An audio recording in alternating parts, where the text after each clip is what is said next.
Bangladesh secretary doctor Syed Salauddin Siddiqui, অন্যান্য নেতৃবৃন্দ, সমবেত রাষ্ট্রবাসীর সাংবাদিক বন্ধুগণ, ব্যবসায়ী বৃন্দ, আসসালামু আলাইকুম ওয়া রাহমাতুল্লাহ।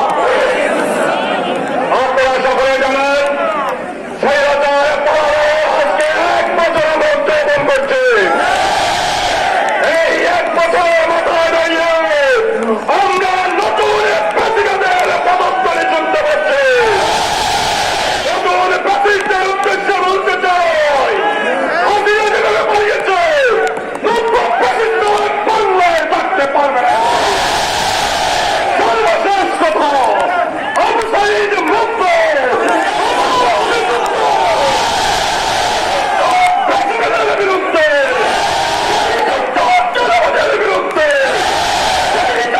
দুর্নীতির বিরুদ্ধে, কথায় কথায় বাংলা যাওয়ার হুমকি, দিল্লির গভর্নর, দিল্লির গোলামি, বাংলার মানুষজন বরবাদ করবে না ইনশাআল্লাহ।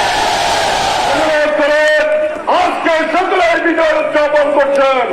আগামীর বাংলাদেশ গড়ার জন্য সকলের ঐক্য প্রয়োজন, কাটা ছোড়াছড়ি নয়। আসুন সকলে ঐক্যের ভিত্তিতে আগামী বাংলাদেশ একটি মুক্ত বাংলাদেশ হবে।